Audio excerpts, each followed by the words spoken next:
everything. Yeah. Hey guys, Right out here. Cody and Clarence here. We made it to New Mexico. We're just halfway between Jowl and Carlsbad. On our hunting trip that we take with my dad, he's back over here getting his stuff ready to go. So come along with us. We're going to show you. We're going to be out here for 3 or 4 days. So we didn't bring any film equipment with us, so we're just doing it on our phone. So hopefully the sound's not too bad and the picture quality is good. So we wanted to give y'all a little quick walk around, show you how the rack works here.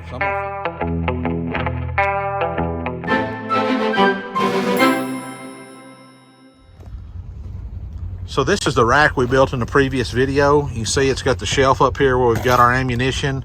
Mine over here, Clancy's over here. We've got our shotguns in here. And so the way this works is, Clancy, will you come film? I'd love to. So the way this works, we don't have dogs and stuff like that. So what we do is we just drive around on these oil field roads. And when we see a covey of quail run by, we'll just step out, and all you got to do on this thing is when you walk by is just grab right here and you've got your gun ready to go. And you go and you flush them up and you shoot them. When you get done, Clancy, if you'll come up here, you can see we've got these rubber boots. You stick that in there, your gun goes right there, and it locks in. That's all there is to it. These racks are about, this will be their 4th hunting trip out here. And you know, this gun, the way it's put in here, if you look, it's not going to bang against anything. This has a little bit more movement than I like, but I'm going to tighten that up. I can fix that on when we get back home. But yeah, I mean, it's just going to come right out. And yeah, people are worried about these things bouncing around. These are called Gun Grabber, the Gun Grabber. They're made for U.S., the Coast Guard Clipper ships or something. Go look them up. But they're made for rough seas and stuff like that. They're not, your gun's not going to pop out of that. When you latch it in there, it's stuck. Now you can see these are made for double barrel shotguns, 2 barrels. I think that's what I have in both of those over there also. We have some other inserts that are made for just a single barrel, and we may put our AR in here just in case we see a coyote or something like that, grizzly bear, who knows. But we've got our cooler loaded up with our C-Force water, some soda pops for Clarence, and then we got Soda pops and soda waters. Snacks and other stuff back here in this other deal. So yeah, we're about ready to go. So come along with us. All right, update guys. We're 5 minutes into our hunt and we have jumped 1 covey of quail. There's about 10 birds in it. We got 2. By we, I mean, I'm 2 for 2. 2 shots, 2 birds. Clarence missed twice, and my dad, He hit one, but he hit one, but don't know if it, he couldn't find it where it was shot, so it either ran off or he just knocked a feather out of it or 2. So we'll keep you updated. Clarence has got his eyes out. He wants to be the next one to find the covey.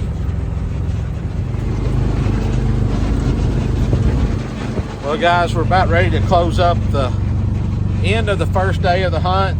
Just got 2 birds today, but we got to run across a follower that works out here in the oil fields, and he said, pointed us in a different direction, so we're going to try that. Let's go down this. And I'm going to turn you around, kind of show you what we're looking at, what kind of terrain we're on.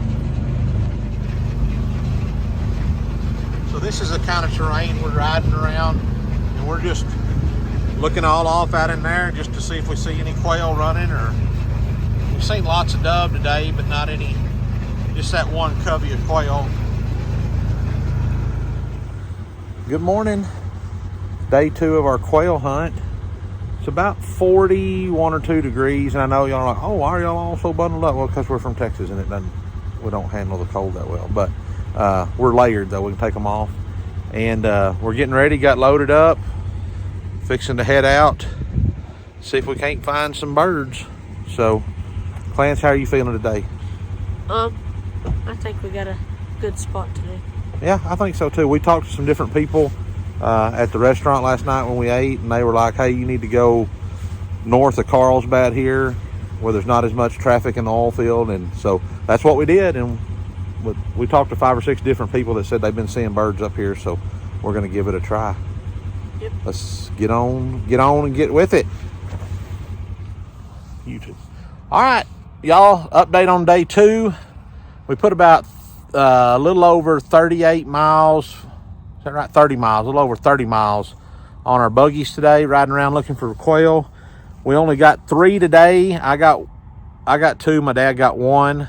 Clarence he blanked out today again. So, but pretty tough hunt, not many birds. We drove a lot of miles and didn't even see any coveys. So, yeah, we'll try to do better tomorrow.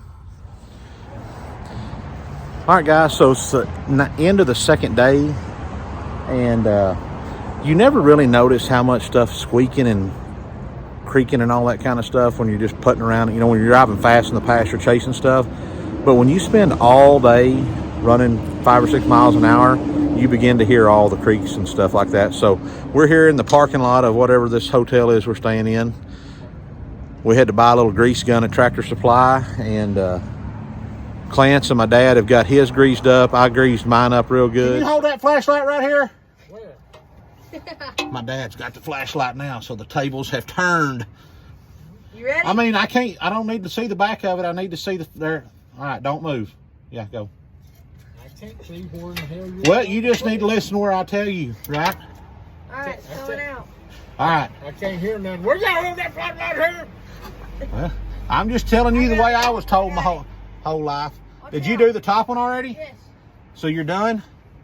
Move so I can put it on the top one. Oh, all right. Clarence is going to finish up. I wasn't even looking in the right spot. Did you look at the right spot? You just hold that flashlight still. Got it on it. Hold it still. There you go. I think you got to hold your tongue right. You finally holding your tongue right. 3 generations of fit throwers right here working on something. Let me see what. If it wasn't tore up before we started, one of these 2 will lose their temper and tear it on, finish it off. So, all right, guys, y'all keep farming, ranching, fixing, mechanicking. Dad, these are my brand new jeans. Those are your old junkers. Quit lying. You can't lie to me, bud. I just want to mess with you. You can't outstep a stepper, son. Hopefully tomorrow we don't have to listen to that the whole day while we're riding around. So I'm curious, though, to know. Let me get over here with the light shining in my face.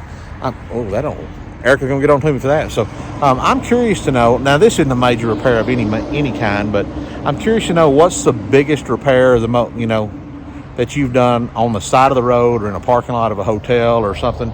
For me, probably the biggest, or the one that's most memorable is when I was in college. My good friend had a pickup that the fuel pump went out on, and it was in the tank.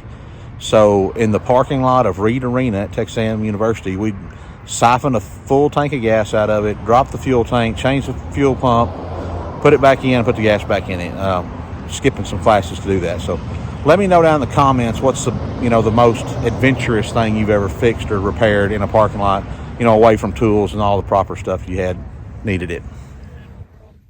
All right, guys, so we had a lot of questions. We got 3 of these birds here just now. So how do we clean them? I'm going to show you the way we clean them to keep the most amount of meat as we can. So first I'm going to come in here right above their little knee, and I'm going to cut that. You got to quit moving your hands around so much. I want to cut that leg off. And then we've already pulled their heads off after we shot them. Then I'm going to come in here. I'm going to take their wing off on each side.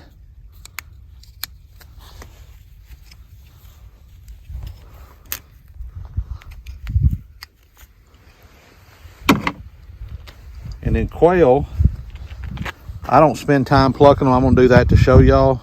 They have a really thin skin. So if you just tear that skin open, you can basically just skin them like you ever skin anything else. Just pull it off, pull their skin plumb off. It'll take their feathers with them. And doing it this way, you see, you get to keep all this meat on their legs here. And you get down here to the tail. I'll go ahead and cut it off. Pretty close up to the body.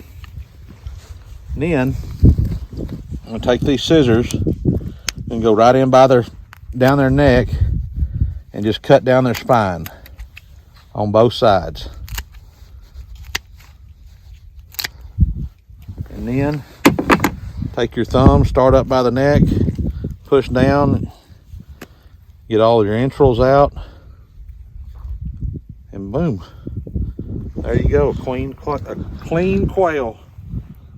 You got all your breast, got your legs, good to go. Get over here like this. All right.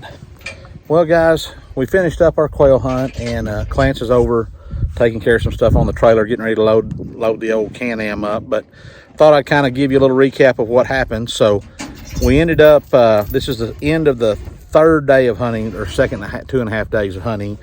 We were going to hunt tomorrow morning, but the hunting is it's pretty tough, and we're just like, you know, we've had enough of this. I think we drove another 30 miles today, nearly 40 miles on the buggy, so we're just going to head on back to Texas. We did have a not a decent day, but I think I got 3 or 4, Clancy got 1, and my dad got 1. So finished up, I don't know, about 10 birds altogether. Not very good. We usually get 10 or 15 a day between 3 or 4 of us, and it just pretty tough hunt. We had some other friends of ours that were here from our hometown that kind of got us all coming out here, and I think between them they shot maybe 4 birds between 4 men. So we did a little better than them, but we had to hunt them. We had to go look for them. So, well, as always, guys, y'all like and subscribe, and y'all like and subscribe, and let us know if you got any comments down below. Maybe, I don't know, I mean, we're going to cook these when we get home with them, but I don't know if it'll be part of this video or another video. So y'all keep it up, keep hunting, keep ranching, and we'll see you later.